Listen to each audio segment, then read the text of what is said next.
Hi, everyone. I am Daron Spillman. Today is November 26, 2024. This is the live daily briefing of the Israeli Citizen Spokesperson's Office. We're live on Instagram, X, YouTube, and LinkedIn, and wherever you get your podcasts.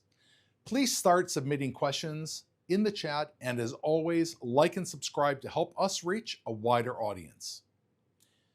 Israel will not allow a return to October 6th, not in the Gaza Strip, not in Lebanon, and nowhere in Israel. You may have heard the news reports of a ceasefire in Lebanon. There is discussion of Israeli troops withdrawing in stages over 2 months, as well as speculation about many other details. However, one detail seems clear to everyone in Israel. Israel has got to reserve the right to act against any Hezbollah violations. It's not just about Hezbollah rocket launches into Israel. It is about not allowing Hezbollah's rocket launchers that later can be armed to shoot into Israel. Hezbollah knows this, which is why Iran's terror army in Lebanon are taking those last few minutes and hours before the ceasefire to fire off their last rockets. They have to be pretending to be winning, both for their people and their bosses in Iran, the world's largest state actor of terrorism. But everyone really knows the truth. Hezbollah was planning their own October 7th. And because Hamas attacked first in southern Israel, and Israel immediately rallied its reserves, which we sent to the northern border, Israel stopped an attack that Hezbollah was planning that was going to be 10 times larger than Hamas's attack in the south. Hezbollah fortified the border with their terror army. Israel dismantled them.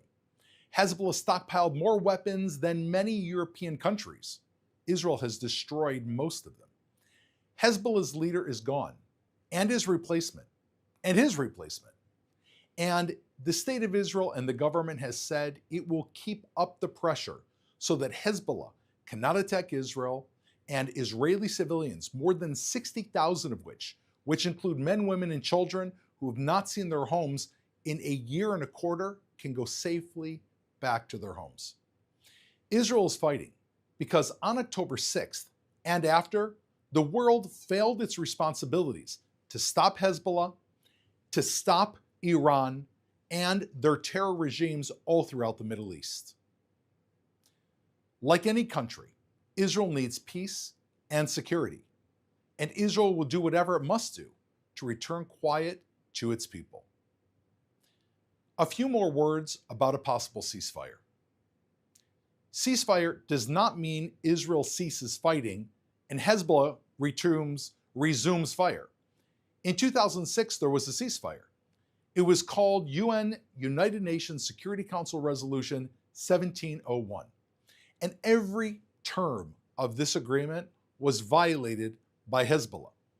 Hezbollah became a threat to Israel's people because, in a very simple way, they were allowed to. UNIFIL, the United Nations interim force in Lebanon, closed their eyes to Hezbollah. And the world told Israel, no, you can't stop Hezbollah. Don't attack Hezbollah. That is how Israel ended up with an Iranian base on its border. No more. Hezbollah cannot be along Israel's border. Hezbollah cannot rebuild its bases. Hezbollah cannot rearm from Syria or from anywhere else. Now, if the rules are broken, Hezbollah needs to know, and the world needs to know, Israel will act to protect its people so that we, just like any other country in the world, have the right to live in peace and safety. Now I'd like to take some questions from the audience watching live on social media.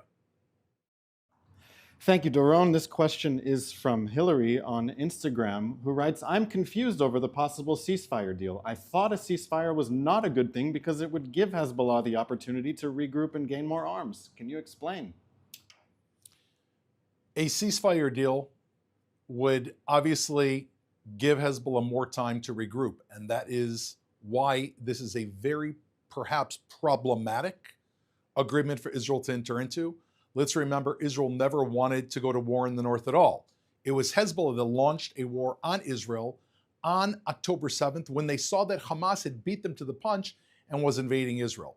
Israel's not in Lebanon because we want to fight. We didn't have any dreams or aspirations of sending our soldiers into Lebanon. Israel is in Lebanon so that the residents of northern Israel can go back to their border. A ceasefire agreement has two sides to it. On one side, it enables Israel to remove its troops, to rest, plan, and rearm. On the other side, correct, it gives Hezbollah the opportunity to also rest. And right now, Hezbollah is on the run, and that is why many people in Israel are very hesitant about this ceasefire. However, this ceasefire apparently has provisions where there will be an interim force. This has been tried before and it hasn't worked. But now an interim force with United States backing that will ensure that Hezbollah does not violate this agreement by coming closer to Israel south of the Litani River, which is around 15 miles from Israel's border. So Israel is being resolute and very clear. If any of these provisions are not being secured, and if Hezbollah is seen as crossing these borders, Israel reserves the right to respond. But I appreciate your question, and this is something that Israel has to keep its eye on, and it is a big concern for many people in Israel, including me. Lebanon's foreign minister just said that the Lebanese army will be ready to have at least 5,000 troops deployed in southern Lebanon as Israeli troops withdraw. Is this a reason for optimism? I would hope it'd be a reason for optimism. The only problem is you want to choose a friend that has actually done what they've said they're going to do in the past. The Lebanese army has had commitments in the past under the United Nations Agreement 1701. They were also supposed to be an interim force and prevent Hezbollah from going beyond the Litani River. And as we know, Hezbollah not only went along beyond the Litani River, they came all the way to Israel's border. During those, from 2006 till the present day, those 18 years, the Lebanese army did not live up to its commitment. If it does its job, then it is a sign for optimism. But to be optimistic in advance is to be unrealistic. We'll have to wait to see what happens. This is a question from Sophie on Instagram who asks, what will Israel do to the terrorists who murdered Chabad Rabbi Zvi Kogan? First of all, for those who do not know, there was a Chabad rabbi in the UAE that was unfortunately abducted and killed, leaving behind a wife whom he married less than a year ago. Truly tragic story, an innocent civilian that was just there helping the Jewish community and had no other aims whatsoever. The UAE has said that they have found, we cannot corroborate this, or at least I cannot corroborate this, 3 people that were involved in this act, and they were from Uzbekistan, and that they are being tried and convicted. The punishment will be meted out by the UAE, and therefore it is not within Israel's border. From an Israeli point of view, and I think from a Jewish point of view, we need to make sure that our representatives around the world, whether they are diplomatic delegations or other Israelis or Jews around the world, that the countries that they are residing in are responsible for their safety.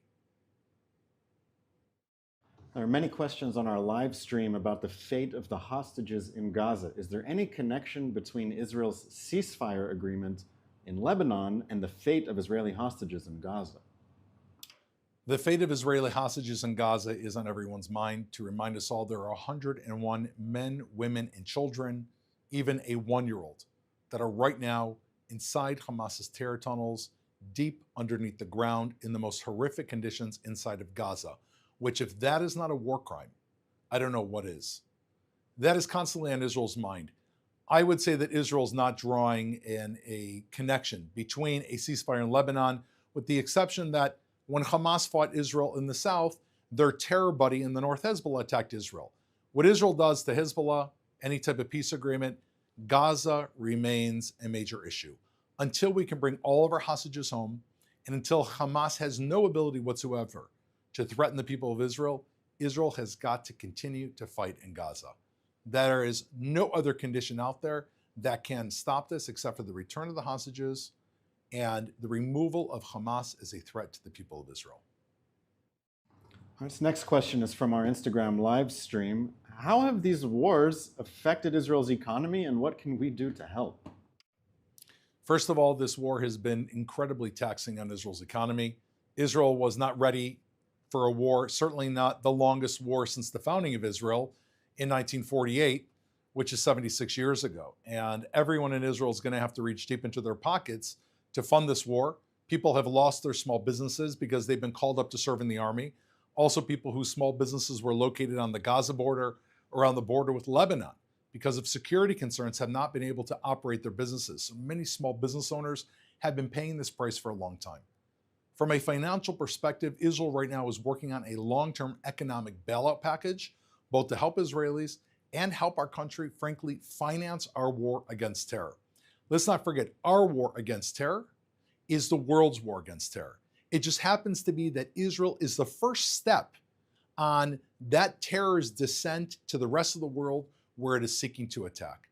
What you can do is encourage your countries to offer tax-free loans to Israel, to encourage your countries to buy Israeli products, and to encourage your countries to share part of the burden of preventing this war from spreading. We need to stop the next war before it begins. We could have stopped the Hamas war, we could have stopped the Hezbollah war before it began if the world would have pressured those two terror regimes to dismantle and move away from Israel's border. Let's act this time in advance, not just for economic reasons, but for safety reasons as well. This is our final question today. Where do you see Israel in 5 years? I see Israel in 5 years in a place that is now living in a new Middle East, a country that is no longer threatened by Hamas, which will have been dismantled, and the Gaza Strip will be on its own path to revitalization, clearly providing security for the state of Israel and quiet on our northern border with Lebanon, and hopefully without Hezbollah at all in existence. And Iran that is then modified and mollified by the world who realizes that this is a threat.